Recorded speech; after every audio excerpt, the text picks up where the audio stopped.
The 42nd chapter of the book of Isaiah in the Bible clearly foretells the coming of an Arabian prophet, specifically Prophet Muhammad, peace and blessings be upon him. Isaiah describes itself as a prophecy about the future. God states that, "The former things have taken place, and new things I declare." God starts the chapter by drawing our attention to a very special person that he will send. He describes this person as my servant, whom I uphold, my chosen one in whom I delight. At least 3 of the names of the Prophet Muhammad are mentioned: servant, chosen one, and in whom I delight. Isaiah is originally written in Hebrew. Arabic and Hebrew share a lot of common words because they are both Semitic languages. Isaiah uses the Hebrew word ebed for servant. The Arabic word for servant is abd. Prophet Muhammad is known as God's servant. In Arabic, Abdullah.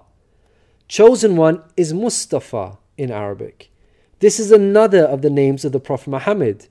The one in whom God delights in shows that this person is beloved to God. Habibullah in Arabic, which means beloved of God, also happens to be one of the Prophet Muhammad's names. In Isaiah, God also reveals the location of this special person. He states, "Let the wilderness and its towns raise their voices. Let the settlements where Kedar lives rejoice."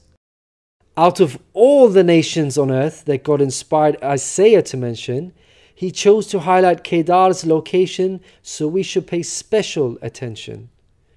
Throughout the Bible, Kedar and his sons are linked to Arabia. For example, the book of Ezekiel tells us that Arabia and all the princes of Kedar were your favorite dealers in lambs, rams, and goats. In these they did business with you. In Isaiah, God goes on to narrow the location down further to a specific city within Arabia. He states that the people of Selah should sing for joy. Let them shout from the mountaintops. The place Selah pinpoints the exact location in Arabia. The place being spoken of is the city of Medina in Saudi Arabia, because Selah is the name of a famous mountain in Medina. Medina was the city of the Prophet Muhammad. An important point worth mentioning is that historically we know there was a presence of various Jewish tribes in Medina before the advent of the Prophet Muhammad. Both Jewish historians and Islamic history records this fact. The question then arises, why were there numerous Jewish tribes within Medina?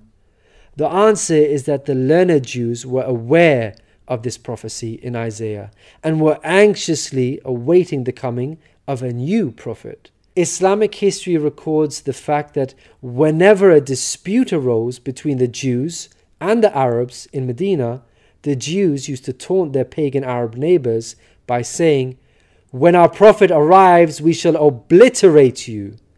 The Quran also affirms this. God says, "Is it not a sign to them that the learned men of the children of Israel knew it as true?"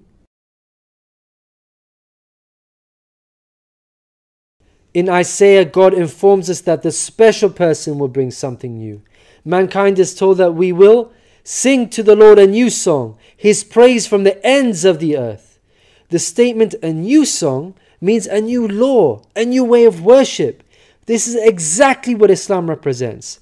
The emphasis on the new song here is singing the praise of God all over the earth. The Quran opens with the statement, "Praise be to God, Lord of the worlds," and is recited by Muslims all over the world during prayers every day. The new song cannot refer to Jesus because he did not bring about anything new. Rather, he confirmed the law of Moses that was already there. In the Gospel of Matthew, Jesus said, "Think not I am come to destroy the law or the prophets. I am not come to destroy, but fulfill." Jesus obeyed and followed the law of Moses throughout his life. Jesus didn't sing a new song. He sang the same song of Moses, the Torah. Moreover, the disciples of Jesus also followed the law of Moses, even after Jesus departed. In the book of Acts, we are told that the disciples looked to the Torah for guidance. For the law of Moses has been preached in every city from the earliest times. In Isaiah, God emphasizes the universal mission of the coming person by mentioning that he will be made a covenant for the people and a light for the Gentiles. Gentiles means non-Jews. The Quran confirms the Prophet Muhammad, peace be upon him, was sent to the whole of mankind, Jews and Gentiles alike. In the Quran, God tells us, "We have sent you, O Prophet, as a bearer of glad tidings and a warner for the whole of mankind, but most people have no knowledge." The verse in Isaiah cannot apply to Jesus, because in the Gospel of Matthew, Jesus said, "I was sent only to the lost sheep of Israel." In Isaiah, God further states that he will lead the blind by ways they have not known. Along unfamiliar paths I will guide them.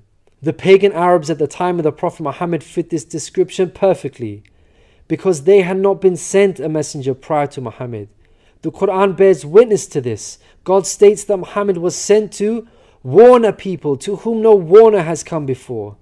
The verse in Isaiah cannot apply to Jesus, because his people, the Israelites, had already received a multitude of prophets from God.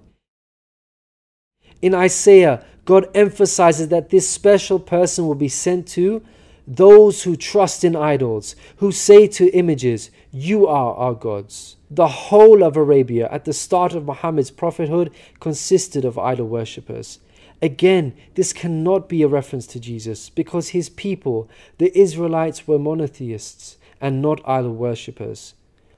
Moreover, Jesus explicitly told his disciples to stay away from the idol-worshipping Gentiles, the exact opposite of what God prophesied in Isaiah. The Gospel of Matthew tells us that these 12 Jesus sent out with the following instructions: do not go among the Gentiles.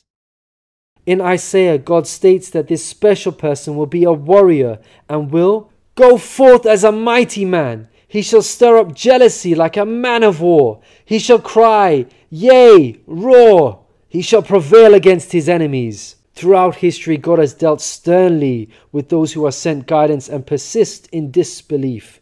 Prophet Muhammad, peace be upon him, had to engage in many battles with the idol-worshipping enemies of God and ultimately prevailed against them. By comparison, Jesus did not triumph over his enemies. According to Christians, he was crucified by them. Moreover, Jesus wasn't interested in fighting. He was not a man of war. He was a pacifist, according to the Bible.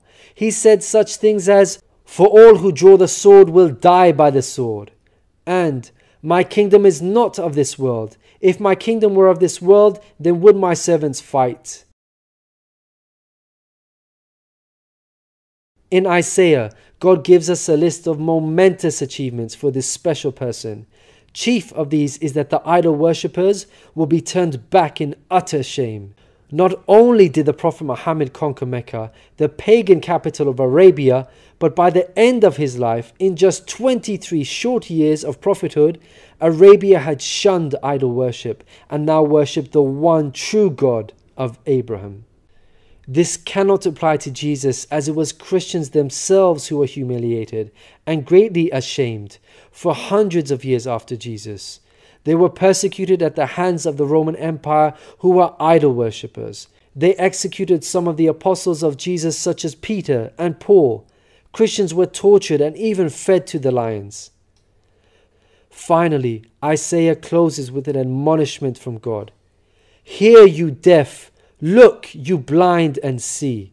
You have seen many things, but you pay no attention. Your ears are open, but you do not listen. Which of you will listen to this or pay close attention in time to come?" It seems clear that the deaf and blind God is talking about in this verse are those who reject Prophet Muhammad, peace be upon him. Who among you will heed God by acknowledging him? Who will listen and pay close attention in time to come? الذين يتبعون الرسول النبي الأمي الذي يجدونه مكتوبا عندهم في التوراة والإنجيل يأمرهم بالمعروف